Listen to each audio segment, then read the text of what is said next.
Lesson 2. As horse professionals, we're most concerned with the psychological theory of behaviorism. Behaviorism is the study of stimuli and responses, and it focuses on behaviors that you can observe. Operant conditioning is one behaviorism theory of learning. At its very basic level, operant conditioning happens because an animal receives some type of reinforcer when he acts on his environment. A discriminative stimulus influences the horse's behavior because the desired behavior is reinforced in the presence of the discriminative stimulus. We often use a combination of discriminative stimuli, reinforcers, and schedules of reinforcement to train horses to perform tasks or to stop performing undesired behaviors.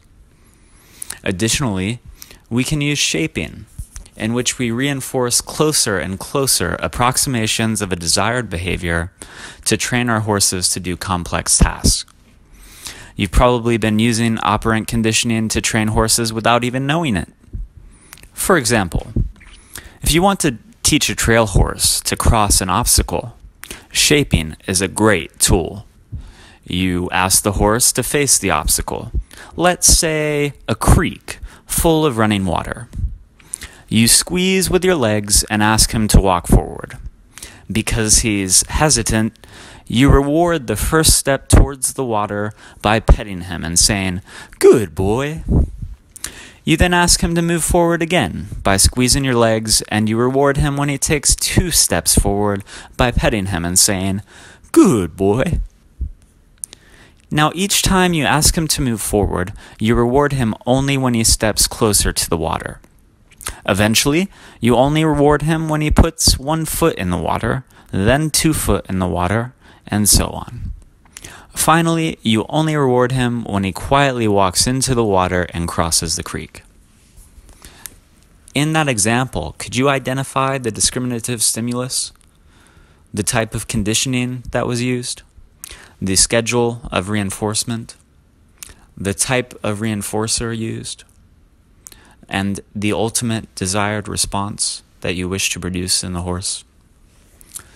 Well, the answer is that the discriminative stimulus was the squeezing of his sides with your legs. The type of conditioning used was operant conditioning with shaping. The schedule of reinforcement used was a continuous schedule. The type of reinforcer given was positive reinforcement. The reinforcer is identified as petting the horse and saying, "Good boy." The ultimate desired response we wish to achieve in the horse is for the horse to cross the creek quietly. Operant conditioning focuses on voluntary responses, and classical conditioning focuses on involuntary responses. An involuntary response is one that an animal has no control over. For instance, if you see some tasty food when you're hungry, your stomach probably rumbles. Your stomach rumbling is an involuntary response because you cannot make your stomach rumble on command, nor can you stop it from rumbling when you're hungry. You have no control over it. Although you may not have heard the term classical conditioning before these lectures, you've probably seen it in action. It was first identified by the famous psychologist and psychiatrist Ivan Pavlov in the 1920s, when he was conducting physiology research.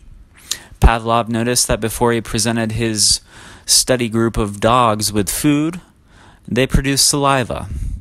He then tried ringing a bell before presenting the dogs with food. He found that over time, his dogs started drooling as soon as they heard the bell and before they saw or smelled the food. Thus was born the theory of classical conditioning. Classical conditioning works by pairing a conditioned stimulus, in Pavlov's case, the bell, with an unconditioned stimulus, food, to elicit a certain response. Classical conditioning first starts when an unconditioned stimulus causes an unconditioned response. The unconditioned response is an involuntary response, one that happens without conscious thought or decision on the horse's behalf. This can include things like drooling, fear, pain, anxiety, pleasure, feelings of comfort or safety, etc. In Pavlov's experiments, the unconditioned stimulus was the food, and the unconditioned response was drooling. To use classical conditioning, you first identify an unconditioned response that you want to influence. Then, you pair a neutral stimulus with the unconditioned stimulus. A neutral stimulus is one which doesn't initially provoke a response. The bell in Pavlov's experiments was the neutral stimulus. If you pair the neutral stimulus and the unconditioned stimulus several times, eventually the neutral stimulus becomes a conditioned stimulus. A conditioned stimulus is one which provokes a response, called the conditioned response. Originally, behaviorists thought that the conditioned stimulus replaced the unconditioned stimulus, but many now believe that the conditioned stimulus lets the animal predict the unconditioned stimulus. Because of this, even after the conditioned stimulus is taught, you must occasionally pair the conditioned stimulus and the unconditioned stimulus if you wish the conditioned stimulus, to continue evoking the conditioning response. One unintentional application of classical conditioning involves the creation of a phobia. Although no one sets out to create a phobia, phobias often develop because something painful or startling causes anxiety or fear. When a painful thing is paired with a neutral stimulus, that stimulus can become a conditioned stimulus that causes anxiety or fear as well. We tend to think of phobias as something only people experience, but there are phobic horses as well. One example of this was that the horse named Chief was scared of the veterinarian's truck. When the truck pulled up, Chief ran around his paddock and tried to bolt away from his handler. This vet truck phobia developed because one time the veterinarian drove up in his truck, the neutral stimulus being his truck, and he drove to treat a severe cut on Chief's leg. The treatment hurt. That's the unconditioned stimulus, pain, and Chief was scared. That's the unconditioned response, anxiety. The truck then became a conditioned stimulus that produced the conditioned response of fear that led to Chief running away whenever he saw the veterinarian's truck in the future. The conditioned stimulus is established during what's known as acquisition. At first, the conditioned stimulus doesn't have the power to predict the unconditioned stimulus. It gains that power through repeated pairings. When the unconditioned response is very strong, it may take only one pairing of the conditioned stimulus and unconditioned stimulus to create an association between the two. An example is that phobias often develop in just one pairing of the conditioned stimulus and the unconditioned stimulus. A horse misbehaves with a farrier, and the farrier hits the horse several times with his rasp. Because this horse is very sensitive, being hit causes him a lot of pain. In this case, being hit is an unconditioned stimulus, and fear is an unconditioned response. In the future, whenever the farrier arrives, the horse feels fearful and trembles. The farrier is now the conditioned stimulus, and the horse trembling is the conditioned response. The initial event was so traumatic for the horse that it took just one pairing of farrier and pain to create the conditioned response. Another example I could give is that I have an older horse who drools at feeding time, just like with Pavlov's dogs. The sight of food was the unconditioned stimulus, and drooling was the unconditioned response. After several weeks of having his feed delivered in a small black bucket, Magic began drooling at the side of the bucket. The bucket became the conditioned stimulus, and drooling his conditioned response. Because drooling is not a powerful or strong unconditioned response, it took several pairings of the bucket and the food before Magic began to predict the appearance of food when he saw the black bucket. Now, the relationship between the conditioned stimulus, unconditioned stimulus, conditioned response, and unconditioned response forms the basis of classical conditioning theory.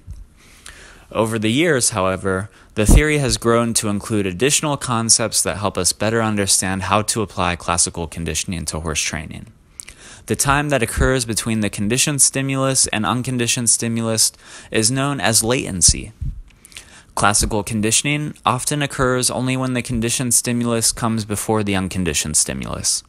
In some scenarios, the conditioned stimulus starts, and then the unconditioned stimulus starts a few seconds later so that the two stimuli overlap. This is called delay conditioning. An example is that the example above of the older horse who is classically conditioned to drool when he saw a small black bucket shows how delay conditioning is applied. He sees the black bucket, and a few seconds later he smells or sees the feed as well as the black bucket. Trace conditioning is a type of latency in which the conditioned stimulus occurs and then the unconditioned stimulus occurs. In trace conditioning, a shortened latency time achieves the best results. An example would be that the horse with the vet truck phobia saw the truck, the conditioned stimulus. He was then taken into the barn where he couldn't see the truck, but the veterinarian began treating his wound, which caused him pain. That's the unconditioned stimulus, pain. He then associated the truck, the conditioned stimulus, with pain, the unconditioned stimulus, and the truck began to elicit a conditioned response, which was fear that the horse would soon be in pain, causing the horse to run away from the veterinarian. If the horse's owner and veterinarian had chatted for a while after the horse got into the barn and before the veterinarian started treating the horse's wound, the horse might not have associated the truck with the wound treatment pain. The time between the conditioned and unconditioned stimuli would have been too long. Stimulus generalization occurs when stimuli similar to a conditioned stimulus elicit the conditioned response. Stimuli that are very similar to the conditioned stimulus elicit the strongest conditioned response, while those less similar elicit a weaker conditioned response. An example. A horse learns that the sight of a small black bucket, the conditioned stimulus, means it's mealtime. And he puts his head in his feeder, which is a conditioned response, putting his head in the feeder. Over time, he puts his head in the feeder whenever he sees a small, light-colored bucket, a large black bucket, or a medium-sized red bucket. The horse has generalized from one specific conditioned response, the small black bucket, to several similar stimuli, the small bucket, the large, or the medium bucket. Horses can also learn to discriminate between several different stimuli. Stimulus discrimination, also called differential conditioning, occurs when the horse can tell the difference between a conditioned stimulus and other similar stimuli that weren't paired with the unconditioned stimulus. Stimulus discrimination occurs when the conditioned stimulus is either always or sometimes paired with an unconditioned stimulus, and when a similar stimulus is never paired with the unconditioned stimulus. An example. You can use differential conditioning to teach a stallion when it is time to breed and when it is not. A stallion sees a mare, the unconditioned stimulus, and gets sexually excited, the unconditioned response. If you always put a leather halter with a stud chain on him before taking him to breed the mare, the leather halter and stud chain combination become a conditioned stimulus, and the stallion will become sexually aroused when haltered with that combination. If you always put a regular flat nylon halter without a stud chain on him when he's leaving the stall for turnout, training, or other non-breeding activities, eventually he'll learn to discriminate between the two halters and will only be aroused when the leather halter and stud chain combination is put on him. Second order or higher order classical conditioning allows something that served as a conditioned stimulus to serve as an unconditioned stimulus for producing a new stimulus. An example. My horse Magic drools, conditioned response, when he sees me carrying a small black bucket, conditioned stimulus. If my feed room door starts to squeak when I open it, Magic will hear the squeak of the door, the conditioned stimulus, before he sees the small black bucket, the original conditioned stimulus. Over several pairings, he'll begin drooling when he hears the door squeak, the conditioned response, before he even sees the small black bucket. Finally, as with operant conditioning, we can stop a classical conditioned response from happening. Extinction occurs when a conditioned stimulus no longer elicits a conditioned response. This normally happens once the conditioned stimulus and unconditioned stimulus are no longer paired. If the classically conditioned response was weak, you may only have to present the conditioned stimulus without the unconditioned a few times before the horse stops responding. However, if the relationship between the conditioned stimulus and the unconditioned stimulus is very strong, it normally takes longer. An example: when your horse touches an electric fence and it's shocked, that's an unconditioned stimulus. It causes pain to the horse, the unconditioned response. After a time or two of touching the fence, your horse begins to fear, conditioned response, the fence, conditioned stimulus. When your electric fence breaks, it no longer delivers the shock, the unconditioned response, when your horse touches it, the unconditioned stimulus. Therefore, your horse will continue to fear the fence for a while, but after he touches the fence a few times without getting shocked, he stops relating the pain to the touch of the fence and stops fearing the fence itself. When the relationship between the conditioned stimulus and conditioned response is very strong, spontaneous recovery may occur. Spontaneous recovery happens when a conditioned stimulus suddenly begins eliciting a conditioned response after extinction occurs. Spontaneous recovery does not last long unless the conditioned stimulus and unconditioned stimulus are paired together again. It is very important to remember that classical conditioning can be used only with involuntary behaviors. These are instinctive behaviors over which the horse has little to no control. This includes drooling, sexual excitement, fear, hunger, and similar behaviors. You can't use classical conditioning to teach a horse to stop when you say, "Whoa," since stopping is voluntary.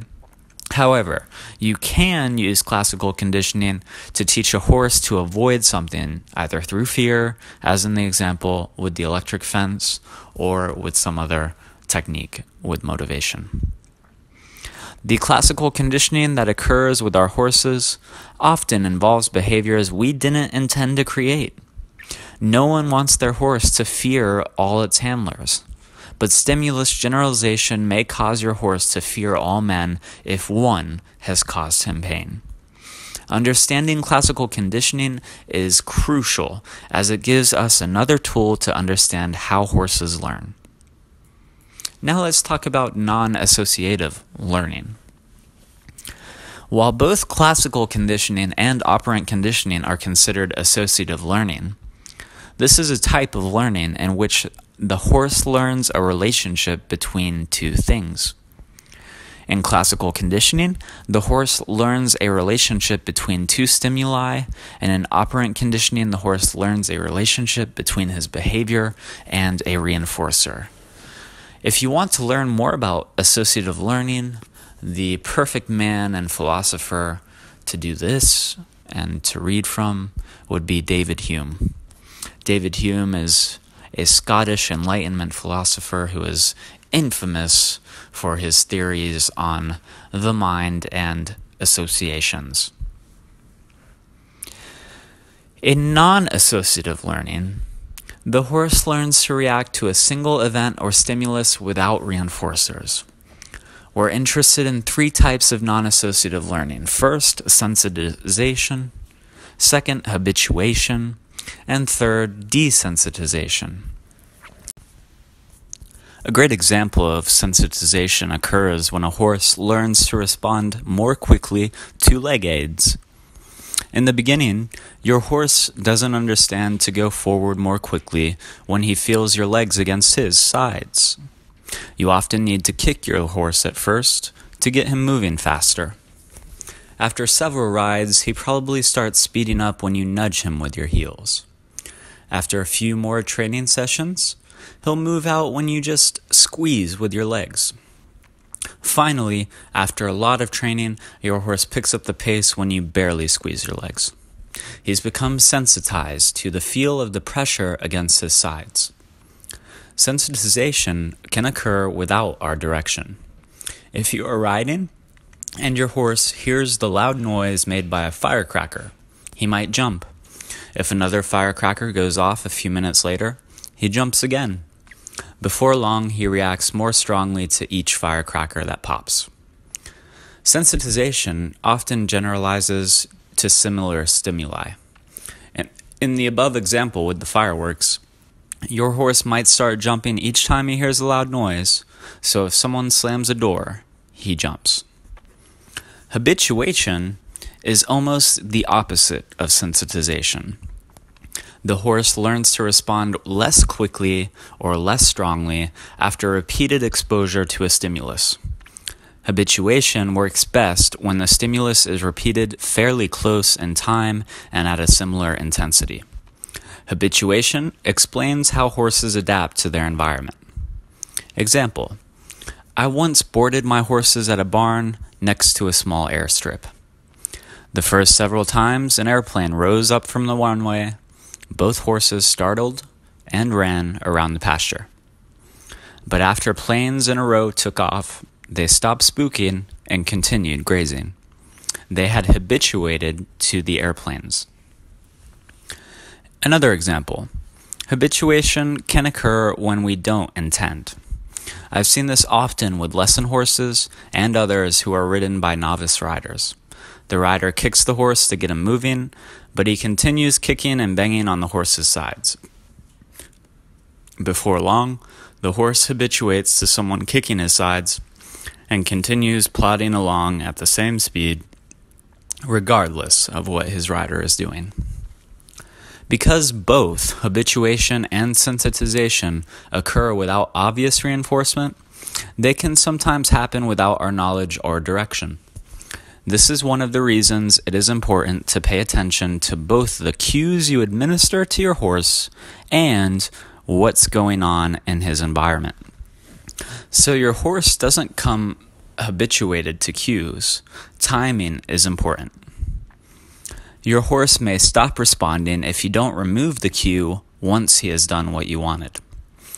And if you don't pay attention to what's upsetting your horse or try to shelter him from anything in his environment that's upsetting to him, you can accidentally sensitize him to certain stimuli.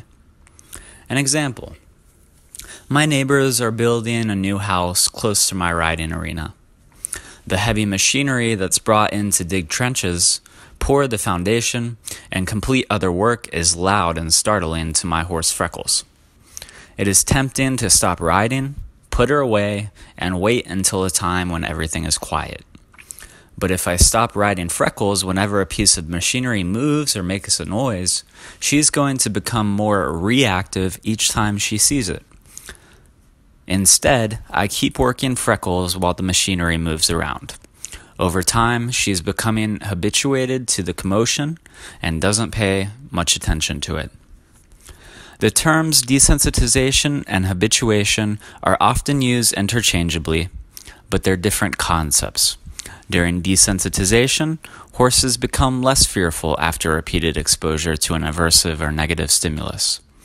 Unlike sensitization and habituation, which can be done accidentally, desensitization is nearly always a deliberate lesson. I use it to help teach a horse to tolerate something that's caused him pain, stress, or fear in the past. Through the equine rescue organization that I founded and manage, I frequently foster horses with behavior problems. Often, they haven't been handled at all and are scared of everything, or they've been handled badly and have developed many anxieties. Because of this, I need to desensitize them to many things. One mode of desensitization is called flooding. This is where you overwhelm a horse with a stimulus until he stops responding. An example is a horse is scared of a plastic shopping bag. Using the principle of flooding to desensitize him, you surround him with plastic shopping bags.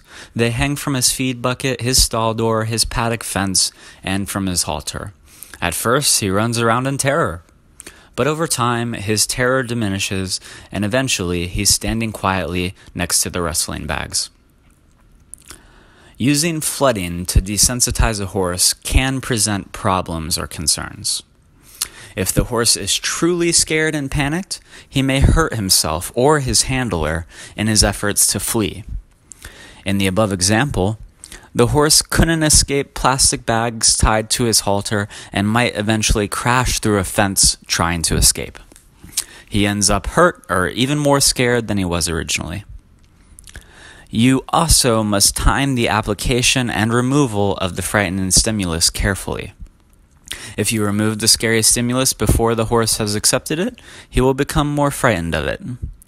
In the above example, if the only plastic bags were tied to the horse's feed bucket and you took the bucket out of his stall while he was running in circles or trembling, he would probably become even more scared of the bags instead of less scared. I prefer to take desensitization a little slower.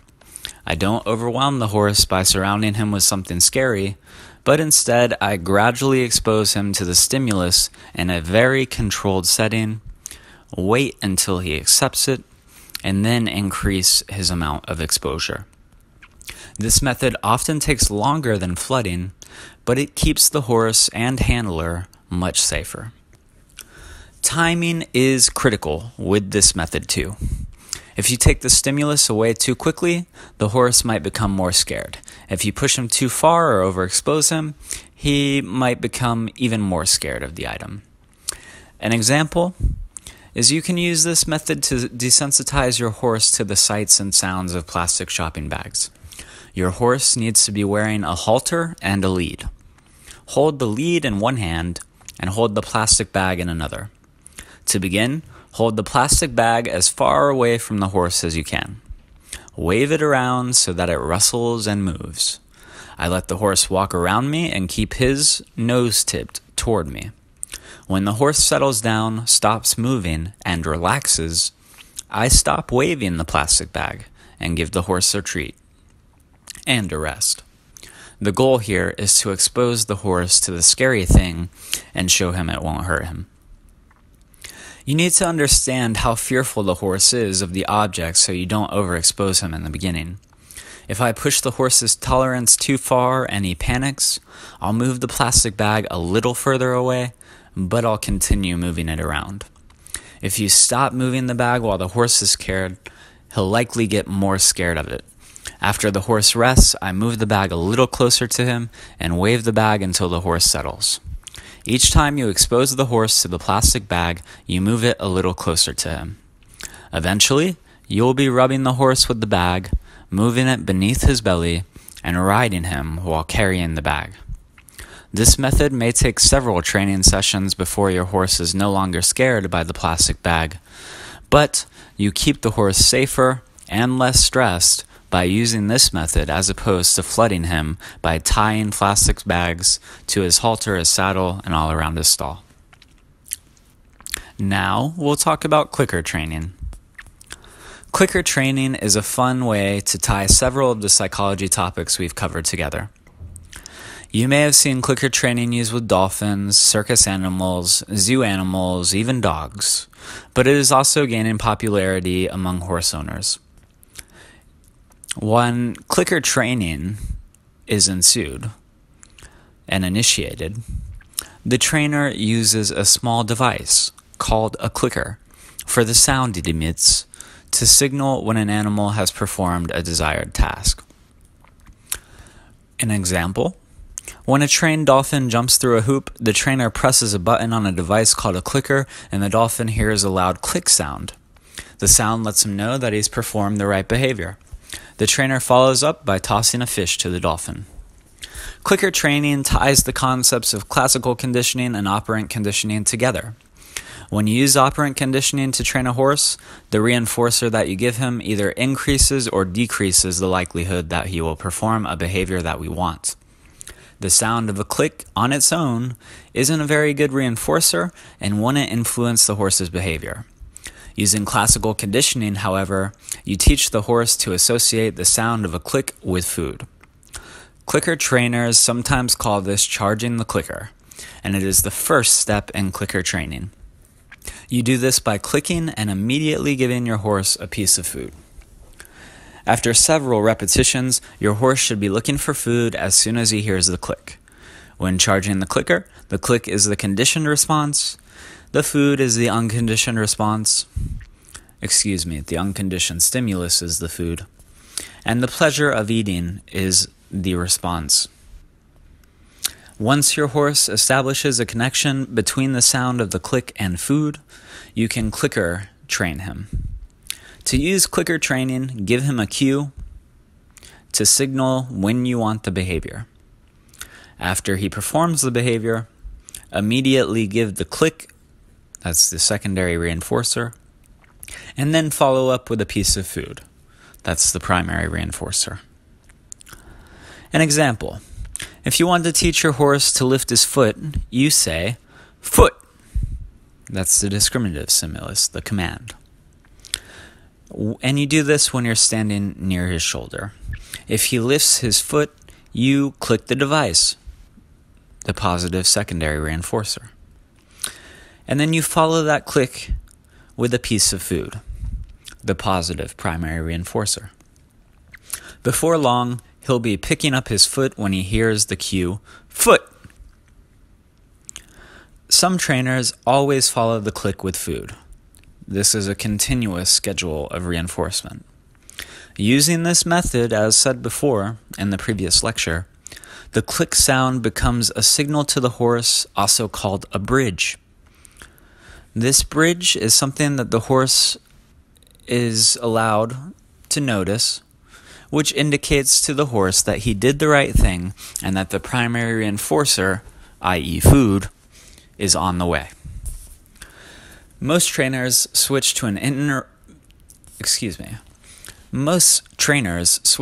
intermittent schedule of reinforcement after the horse has made the connection between the click noise and food. Using an intermittent schedule of reinforcement, the horse always receives a click when he does the right thing, but the click sound is not always followed by food. The use of secondary reinforcers provides immediate feedback to your horse. It lets him know that the task he performed is the right one as soon as he performs it. When you use a primary reinforcer like food, it may take many seconds for you to administer it. For example, you might need to reach into your pocket, get a piece of food, and give it to your horse. A delay between the behavior confuses your horse. He may think that you're reinforcing a different behavior, or he may think that the food is random and not linked to the behavior he just performed. Either situation means he's not likely to do what you want the next time you give him the cue. Clicker training isn't for everyone. And in many research trials, horses didn't learn faster or slower with a clicker than when they were rewarded with food only. But during those trials, I discovered that using a clicker made me focus on the horse more. I wanted to give him the click the second he did what I asked. A lot of people who use clicker training say they really appreciate this for that aspect. Even if you think the idea of clicker training isn't for you, you're probably using other secondary reinforcers. If you use the phrases, "good boy," and "good job," you are using secondary reinforcers. You can follow "good boy" or "good job" up with rest, a piece of food, or something else that gives those words significance and allows the words to act as a reinforcer. As you skip the, quote, charging the clicker, unquote, step by classically conditioning the words "good boy" and "food" together, you create the secondary reinforcer after several pairings of the desired behavior, followed by the words "good job" and giving the horse a piece of food. In that scenario, training takes a little longer initially as the horse has to learn that "good job" is often followed by food or rest. But once he makes that association, you can use the secondary reinforcer when training other behaviors. This lesson wraps up our discussion of psychological terms in horse training. I hope these terms help you better understand how you train your horses and why those training methods work. In our next lesson, we'll learn how horses communicate both verbally and non-verbally through the use of body language. When you understand what your horse is saying, you'll become a better horseman because you can tailor your training and your handling methods to better fit the horse's needs. Understanding what your horse is telling you will also keep you safer anytime you interact with a horse. So, I'll see you next time for lecture number 3.